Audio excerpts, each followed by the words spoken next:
Kanal K. Monsieur Lansana Kouyaté, bonsoir. Bonsoir. Je rappelle que vous êtes un ancien Premier ministre, actuel et président du PEDN, Parti de l'Espoir pour le Développement National. Et là, vous suivez de près ce qui se passe actuellement dans votre pays. Et la Commission électorale nationale a proclamé ce samedi, donc à Conakry, les résultats provisoires de l'élection présidentielle. Donc, Alpha Condé obtient 59,49%, alors que Cellou Dalein Diallo, son principal challenger, totalise 33,05% des suffrages. Alors, d'abord, quelle est votre réaction sur le déroulement de cette élection que conteste déjà une grande partie de la population et également l'opposition, Lansana Kouyaté? Ma réaction est la même que j'ai eue depuis le début du lancement de la fixation de la date de cette élection présidentielle, mais surtout de la modification de la Constitution en amont. D'accord. La Constitution a été amendée, il n'y avait pas deux objectifs. C'était pour permettre un troisième mandat au président actuel.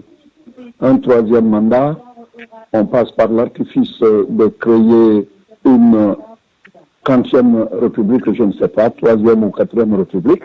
Mais si on doit changer chaque fois de république, alors qu'un président arrive au terme de son mandat, où irons-nous? Depuis l'époque, nous avons dit que nous ne reconnaîtrons pas la Constitution, nous ne reconnaîtrons pas les institutions qui en seront issues et nous ne reconnaîtrons pas au président un troisième mandat. Voilà tout. Je savais que ça allait être comme ça. En dehors de ces questions de principe, parce que je vous rappelle que la Constitution a été modifiée à 6 mois et demi avant le 18 octobre, c'est-à-dire avant l'élection présidentielle. Ce qui est absolument une faute même. Dans un pays comme la Guinée, nous courons toujours après cette démocratie qu'on ne parvient pas à avoir. Mais les modalités pratiques d'organisation de ces élections ne sont pas des modalités qui soient saines pour aboutir à une élection transparente et puis apaisée. D'accord. Parce que on sait ce qui se passe en coulisses. La CENI n'a d'indépendance que le nom, et la Cour constitutionnelle fait la même chose. Tout est dicté par un seul homme. Et ce seul homme, c'est le président de la République. C'est lui qui donne les pourcentages. Il faut se demander quand est-ce qu'on va quitter ce système. Tout à fait. Alors, Lansana Kouyaté, je viens de vous dire que vous êtes un ancien Premier ministre actuel et président du PEDN, Parti de l'Espoir pour le Développement National. Vous êtes également un membre influent du Front National pour la Défense de la Constitution, FNDC. On sait également que vous n'êtes pas en phase avec l'opposition qui finalement a choisi de participer à cette élection. Alors, pourquoi avez-vous pris cette position, Lansana Kouyaté? Parce qu'on ne peut pas dire quelque chose de son contraire. On a dit tous les partis qui appartenaient surtout au comité de pilotage du Front National pour la défense de la Constitution du FNDC, tous ensemble, nous avons déclaré qu'on ne reconnaît pas la Constitution. D'accord. Nous avons tous déclaré que nous ne reconnaissons pas l'Assemblée nationale qui en est issue. Nous avons tous déclaré qu'on n'ira pas donc aux élections présidentielles. Alors, ceux qui sont partis, ils sont libres de partir parce que c'est le choix de leur parti. Ça ne veut pas parce que le FNDC ne phagocyte pas. Chaque parti a son autonomie, mais nous disons que c'est dire quelque chose et son contraire. Et nous n'aimons pas faire le va-et-vient entre une position originelle et notre position d'aujourd'hui. Nous préférons maintenir, n'est-ce pas, notre trajectoire et qui est dédiée à la libération démocratique de la Guinée, et chose après laquelle on court depuis près de 60 ans maintenant. D'accord. L'enseignant Kouyaté, le FNDC a déjà lancé un appel au peuple guinéen pour des manifestations afin de contraindre Alpha Condé à démissionner. Et le FNDC dénonce également la violence autour de cette élection, la corruption, bref, la malgouvernance en Guinée-Conakry. Mais justement, est-ce que la participation de Cellou Dalein Diallo n'est-elle pas un déclic pour anticiper le soulèvement populaire dont propose également le FNDC et l'enseignant Kouyaté?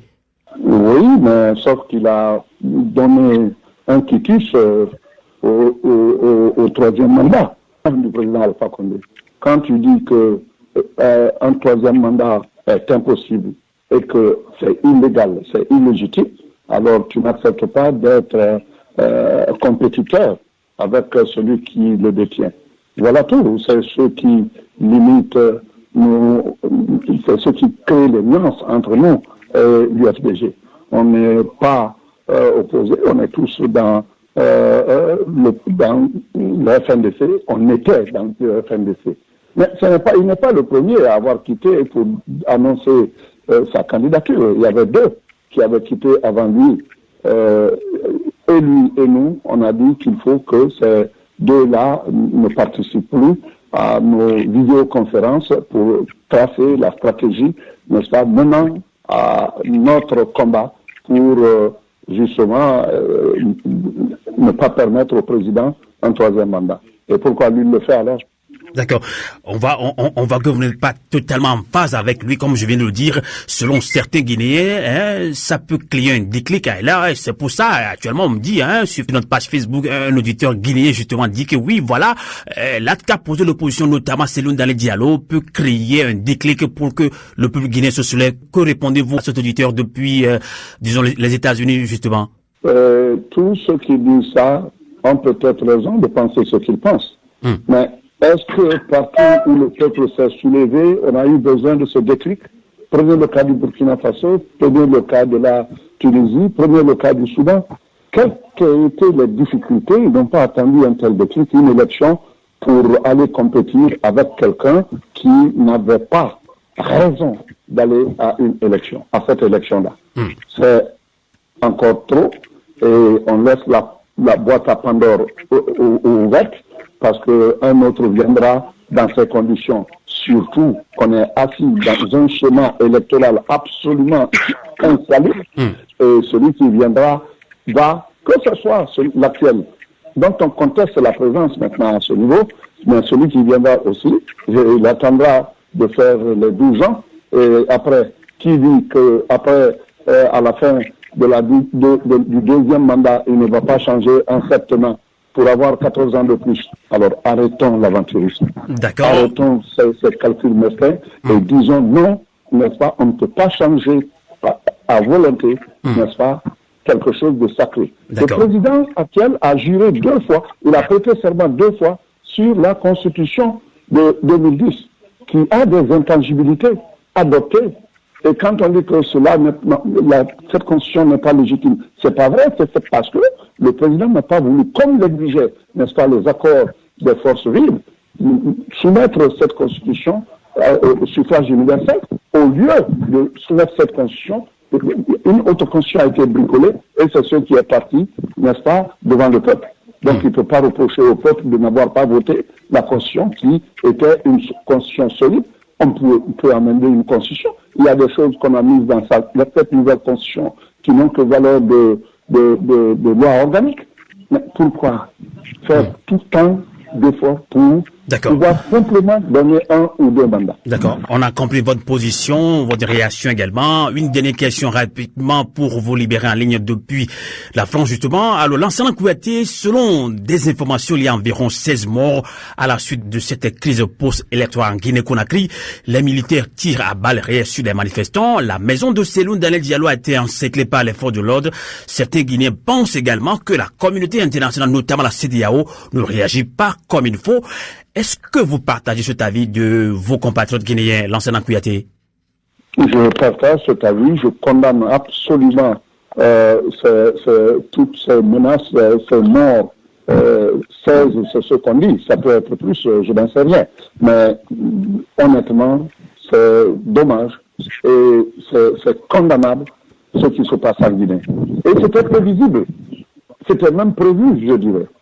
Parce qu'il y a eu tous ces morts, on doit le condamner. Et selon vous, pourquoi ce silence, et selon vous, pourquoi ce silence de la communauté internationale? La communauté internationale est une communauté des nations, finalement. Il ne faut jamais l'oublier. Avant tout, j'ai servi cette communauté internationale en tant que sous-secrétaire général des Nations Unies, mais en tant que aussi secrétaire exécutif de la CEDEAO à un moment donné de ma carrière, à des moments donnés de ma carrière. Quand les intérêts de cette communauté, enfin des membres prépondérants de cette communauté convergent, alors les décisions sont faciles à prendre.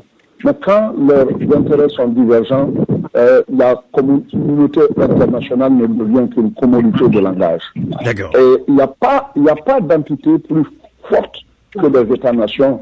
Depuis la conférence de Westphalie en Allemagne, lorsque, après les luttes et les nombreux morts qui ont été causés entre chrétiens et protestants, l'État-nation nouveau est né.